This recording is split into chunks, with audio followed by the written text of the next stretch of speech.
Hello, beautiful people. I am back with another lesson for you. Before we dive into what we're going to take care of today, I did want to highlight my email address again in the event that you do have questions, comments, or concerns about the work that I'm sharing with you. Um, I know it's not the best way to communicate, and that my response may be delayed, but I will certainly get back to you as quickly as possible. So my email address is on this screen. Please email me at my ccp.edu email address. I am checking it frequently. I've gotten a few messages, but not too many. But I would love to hear from you all to see how you're all doing and to make sure you are all safe, and to answer any questions that you have. So just make note of it in case you do need it. Today, we are going to be covering some things as they relate to the story I had you guys read, Flowers for Algernon.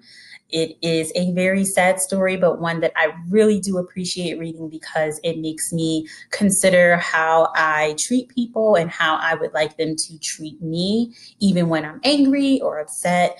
So hopefully you were able to gather some meaning from that.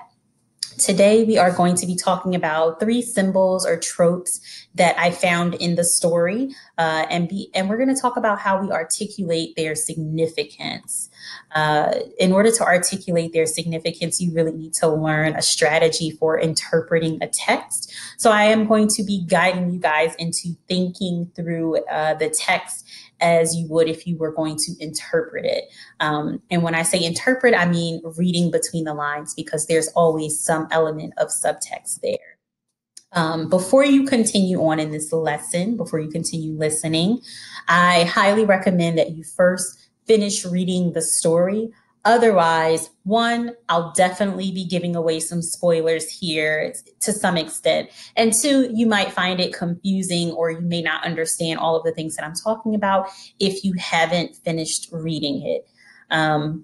So please do that first. I know that the initial pages are challenging to read because there are a lot of spelling mistakes and a lot of errors in grammar. So hopefully, as you read, you noticed that those things improved significantly, and that was meant to be part of the story. It was meant to show that struggle that the character was going through as they developed and evolved throughout the story. And then you see kind of a de-evolution of that towards the end.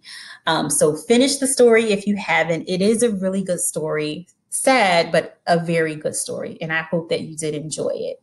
So I'm going to assume that if we are moving forward, everyone has finished reading. So I'm going to go completely through this. All right. So when you are reading literature, sometimes you have to learn to read between the lines, because there's some subtext there. And I think that we talked about subtext before. It is essentially the story that is happening just below the surface of what you're reading. So it's not just about what the story is saying. It's also about what the story is not saying. What the author is hoping that you will walk away having interpreted about the story and the larger picture about society that they want you to walk away with.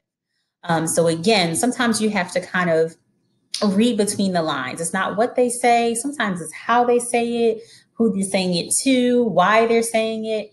And hopefully today, as we walk through some of the symbols and how I began to interpret it, it will give you the resources and strategy to begin to think about other literature and texts that you've read and what their subtext could mean.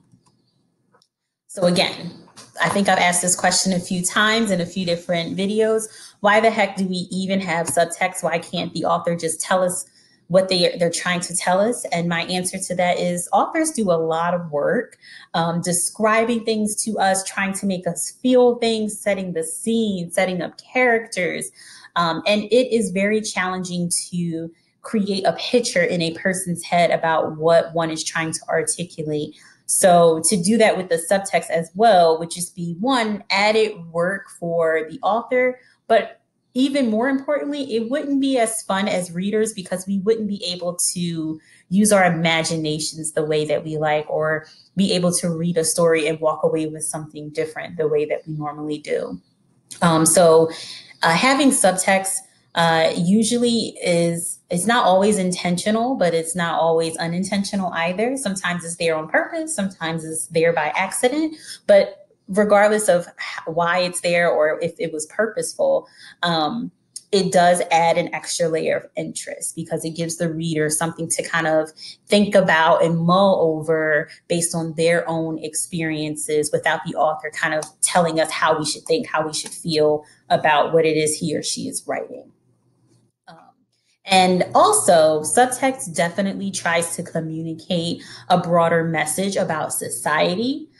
In this story, I think one of the broader messages was just about to get us to think about how we treat people who are different than ourselves or who have different abilities than we have.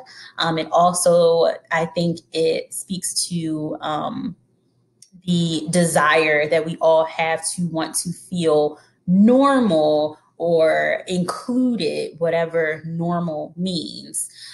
So I think that's a bigger picture here that some of the subtext lends itself to.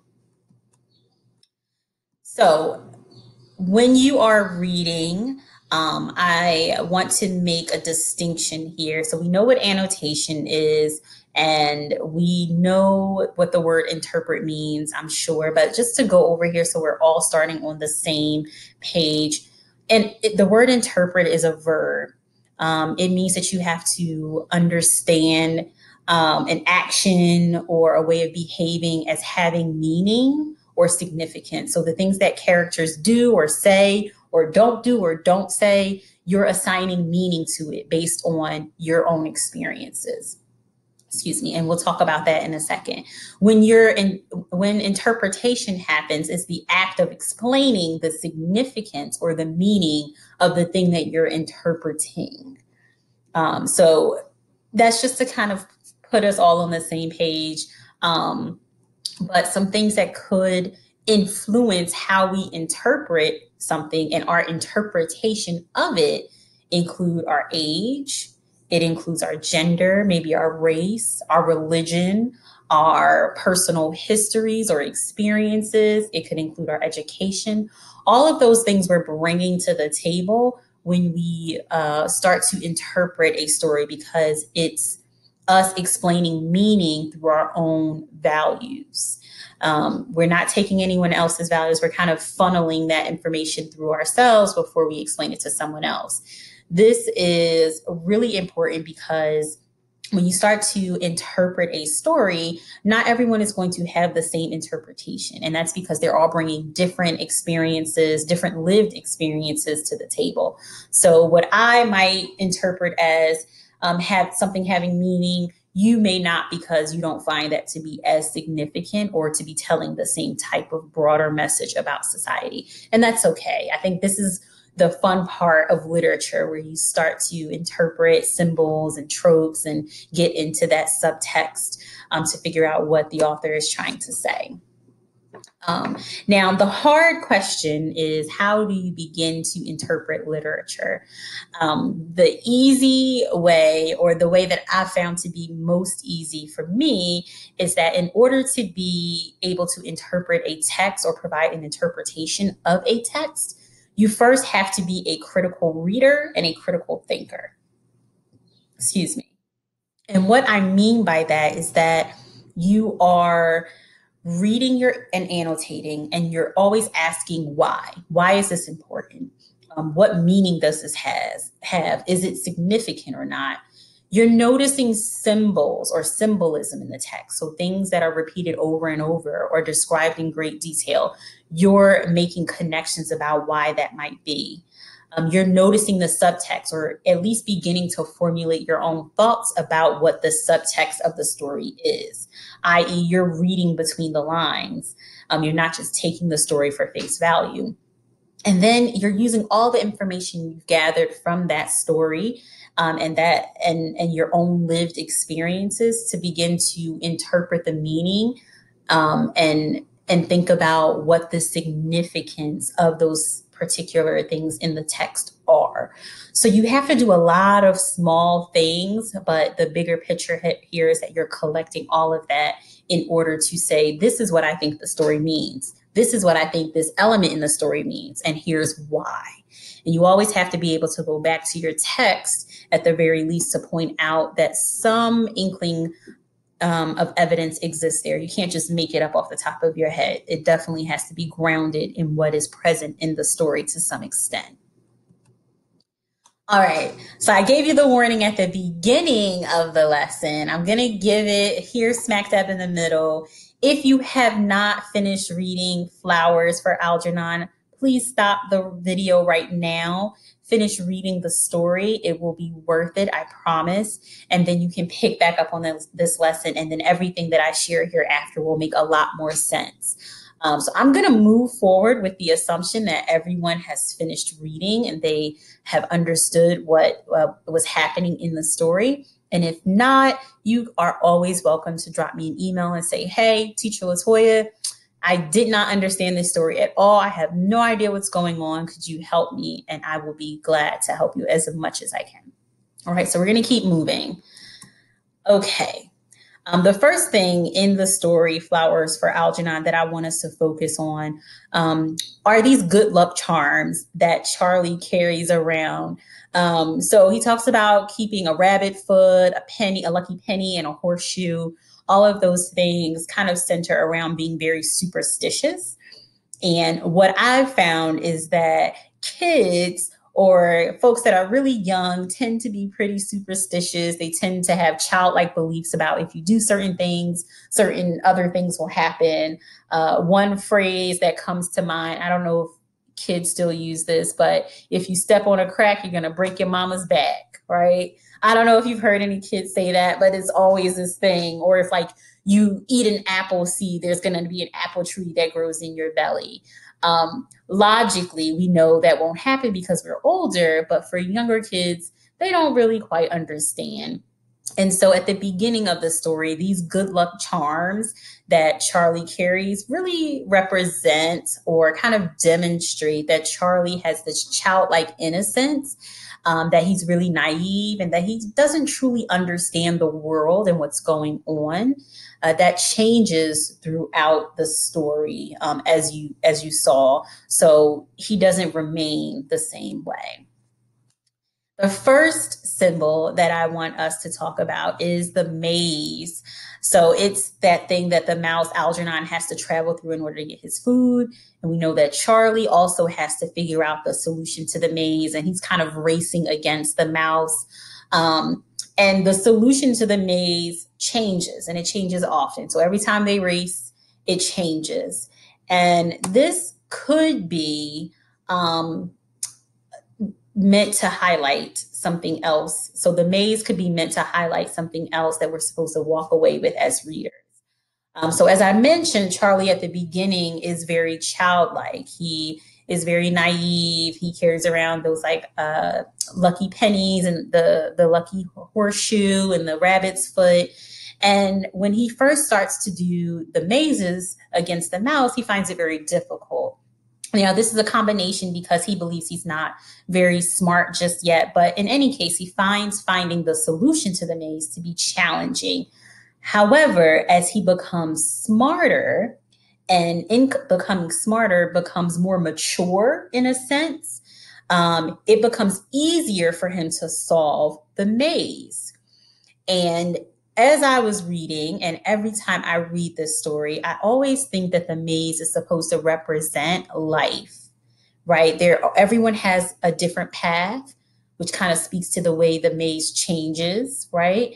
And everyone has to figure out a way to navigate that path to be successful. Just like Charlie and the mouse have to figure out the maze in order to be successful. So the symbol here, the maze, is supposed to represent life. It becomes a huge deal for Charlie and for the mouse. And we see later in the text that the mouse is no longer willing to participate in navigating the maze, almost as if he's kind of given up on life. Because we know for the mouse, completing the maze means he gets food.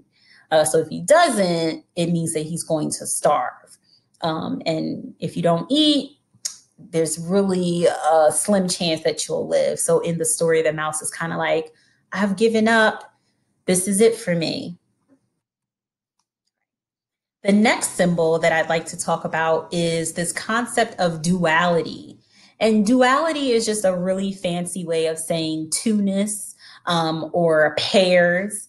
And it comes up a few times during the story very subtly. The first time is when the doctor talks to Charlie about him having a subconscious and a conscious mind, specifically when they're referencing that device that Charlie is supposed to listen to while he's sleeping. So the doctor tries to explain to him that he has a subconscious mind and a conscious mind.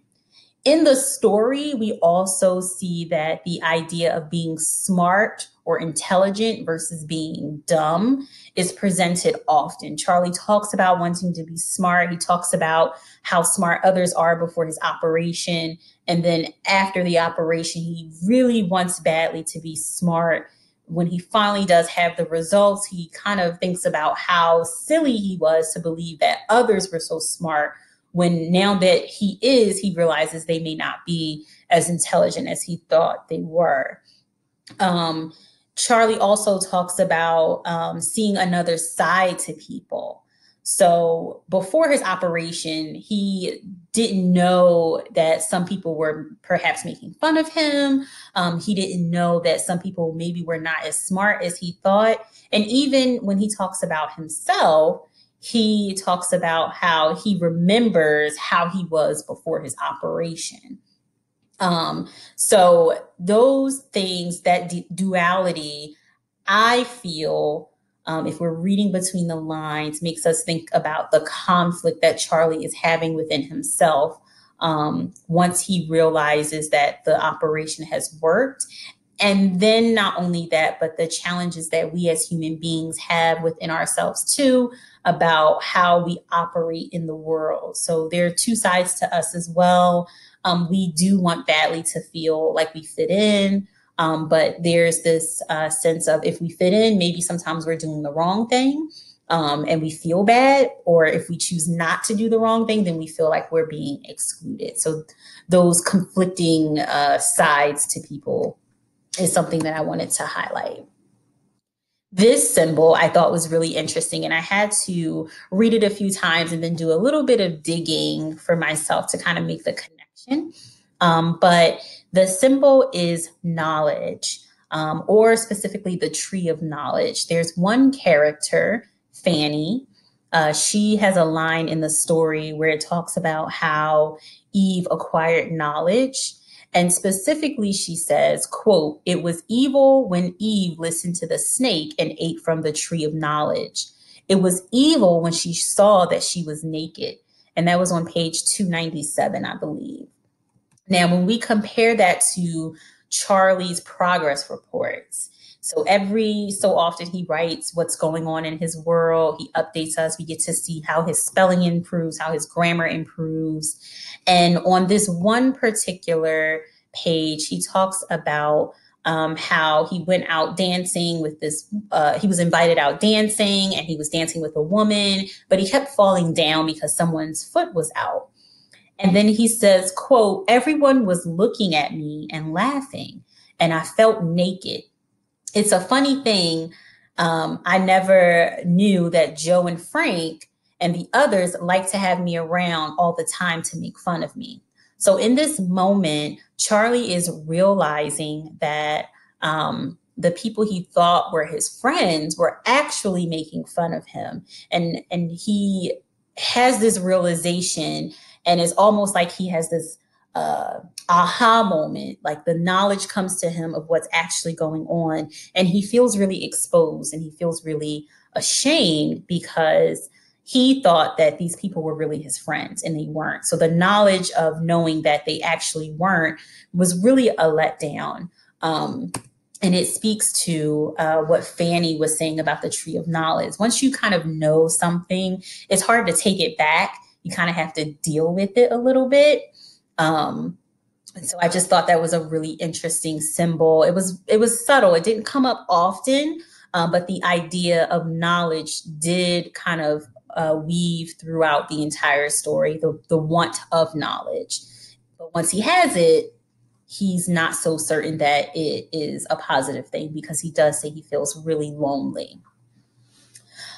So those were the symbols that I wanted to cover with you all. There are lots more, and I'm hoping that with the guidance that I've given today, you're able to go back to the text and kind of see if there are any other trends that you've noticed about the experiences that Charlie has, or maybe one of the doctors has. What occurs often or is reoccurring in the story that could potentially be a symbol. I would like for you to continue working on your Flowers for Algernon comprehension questions and vocabulary that I sent with lesson 2. I didn't imagine that you guys would finish that because it was so long. But another independent item that I'd like you guys to take care of is in the comment section of this video. I would like for you to tell me what you thought about Charlie's friends at the beginning of the story prior to his surgery. What did you think about them? Did you get angry when they did certain things and Charlie didn't realize it? Do you think that they were just, having a little fun and no one actually got hurt? But I also want you to talk about why you think the author chose to include those characters. What purpose did they actually serve for the reader? Because I believe they could have easily been omitted from the story, and we still would have gotten a very clear perspective of who Charlie was and how he felt about his surgery and his desire to want knowledge. So comment on this video with the answers to the questions that I've posed. And I hope that if you guys have any questions or would like to talk further about this particular story, that you drop me an email and maybe we can arrange for a video chat of some sort to kind of go over your thoughts about the story. In the meantime, in between time, I really hope that you guys are remaining safe and that you are being kind to one another. I hope that your families are doing well, and know that if you need to talk about anything or get some things off your chest, you are certainly welcome to email me. It doesn't always have to be about schoolwork. I know this has been a very challenging few weeks, and we are probably in store for a few more weeks of it. So please keep your spirits up. And I hope to see you all in the fall, hopefully in person. Until then, stay safe, and I'll see you soon. Bye.